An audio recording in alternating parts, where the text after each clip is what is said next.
ಶಾಸಕ ಎನ್ ಶ್ರೀನಿವಾಸ್ ಅವರ ಮೇಲೆ ಹೂವಿನ ಮಳೆ ಮಾಡಿ ರಾಯನ್ ನಗರಕ್ಕೆ ಅದ್ದೂರಿಯಾಗಿ ಬರಮಾಡಿಕೊಂಡ ನಗರಸಭೆ ಸದಸ್ಯ ನರಸಿಂಹಮೂರ್ತಿ.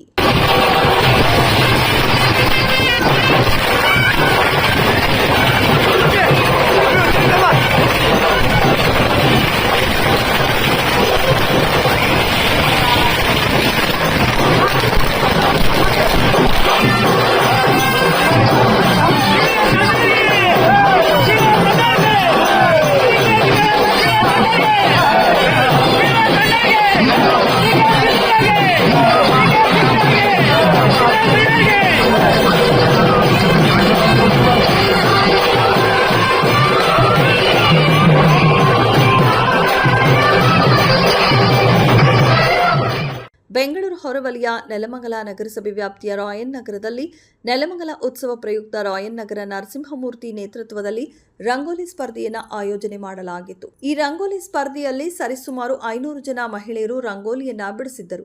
ಈ ರಂಗೋಲಿಯನ್ನ ವೀಕ್ಷಣೆ ಮತ್ತು ವಿಜೇತರಿಗೆ ಬಹುಮಾನವನ್ನ ಕೊಡಲು ಬಂದ ಶಾಸಕ ಎನ್ ಶ್ರೀನಿವಾಸ್ ಅವರ ಮೇಲೆ ಹೂವಿನ ಸುರಿಮಳೆ ಮಾಡಿ ನಗರಸಭೆ ಸದಸ್ಯ ನರಸಿಂಹಮೂರ್ತಿ ಬರಮಾಡಿಕೊಂಡರು. ನಂತರ ಶಾಸಕರು ರಂಗೋಲಿಯನ್ನ ವೀಕ್ಷಣೆ ಮಾಡಿ ಮನಸೋತರು.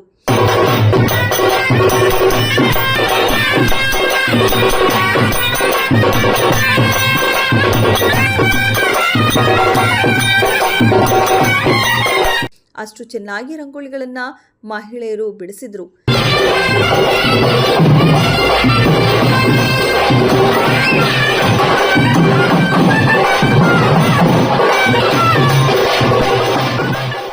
ಮೂರು ಜನಕ್ಕೆ ಬಹುಮಾನ ಕೊಡುವ ಬದಲು 6 ಜನರಿಗೆ ಮೊದಲನೇ ಬಹುಮಾನ, 6 ಜನಕ್ಕೆ ಎರಡನೇ ಬಹುಮಾನ, 6 ಜನಕ್ಕೆ ಮೂರನೇ ಬಹುಮಾನವನ್ನು ಸಹ ಶಾಸಕ ಎನ್ ಶ್ರೀನಿವಾಸ್ ವಿತರಣೆ ಮಾಡಿದರು.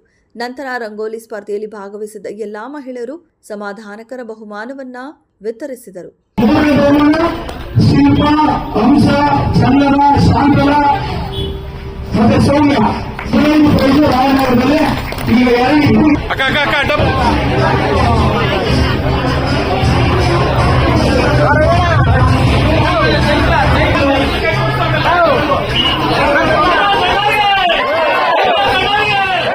ನಂತರ ಮಾಧ್ಯಮದ ಜೊತೆ ಮಾತನಾಡಿದ ನಗರಸಭೆ ಸದಸ್ಯರಾದ ರಾಯನ್ ನರಸಿಂಹಮೂರ್ತಿ, ರಾಯನ್ ನಗರದಲ್ಲಿ ಏನಾದರೂ ಅಭಿವೃದ್ಧಿ ಮಾಡಲು ಇದ್ದರೆ 1 ಕೋಟಿ ಅನುದಾನವನ್ನ ನೀಡುತ್ತೇನೆ ಎಂದು ಹೇಳಿದರು. ಆದರೆ ರಾಯನ್ ನಗರದಲ್ಲಿ ಎಲ್ಲಾ ರೀತಿಯ ಅಭಿವೃದ್ಧಿಯಾಗಿವೆ.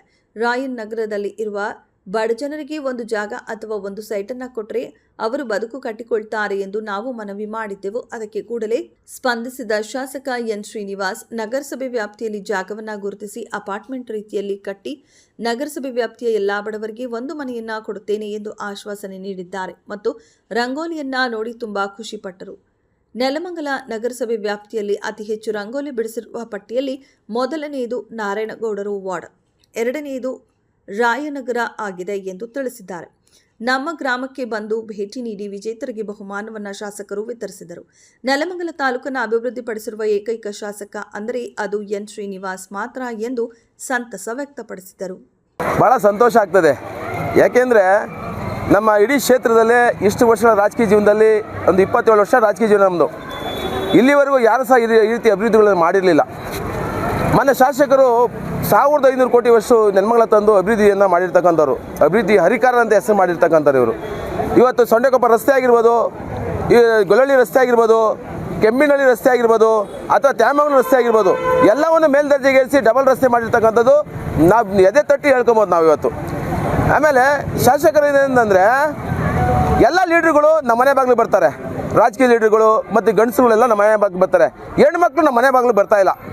ನಾನೇ ಅವ್ರ ಮನೆ ಬಾಗಿಲು ಹೋಗಬೇಕು, ಯಾವ ರೀತಿ ಹೋಗ್ಬೇಕು ನಾನು ಅನ್ನೋದು ಯೋಚನೆ ಮಾಡಿ ರಂಗೋಲಿ ಸ್ಪರ್ಧೆಯನ್ನು ಇಟ್ಟು ನಮ್ಮ ಕನ್ನಡ ಸಂಸ್ಕೃತಿ ಅಲ್ಲ, ಇಡೀ ವಿಶ್ವದಲ್ಲೇ ಇರ್ತಕ್ಕಂಥ ನಮ್ಮ ಸಂಸ್ಕೃತಿನ ಮೆಚ್ಚತಕ್ಕಂಥದ್ದು, ನಮ್ಮ ಭಾರತ ಮೆಚ್ಚತಕ್ಕಂಥದ್ದು, ಯಾವುದೇ ಹಬ್ಬದ ದಿನಗಳಲ್ಲಿ ರಂಗೋಲಿ ಬಿಡ್ತಕ್ಕಂಥದ್ದು, ಅದನ್ನು ಮೆರುಗು ಹಬ್ಬ ರಂಗೋಲಿ ಬಿಟ್ಟರೆ ಅದನ್ನು ಮೆರುಗು ಕೊಟ್ಟಂಗೆ ಅದನ್ನು ಅಂಥ ಸ್ಪರ್ಧೆಯನ್ನು ಇಟ್ಟು ಇವತ್ತು ನಮ್ಮ ಶಾಸಕರು ನಮ್ಮ ಏರಿಯಾ ಬಂದವರೇ ಅವರು ತುಂಬ ಅಭಿನಂದನೆಗಳನ್ನು ಅರ್ಪಿಸ್ತೀವಿ.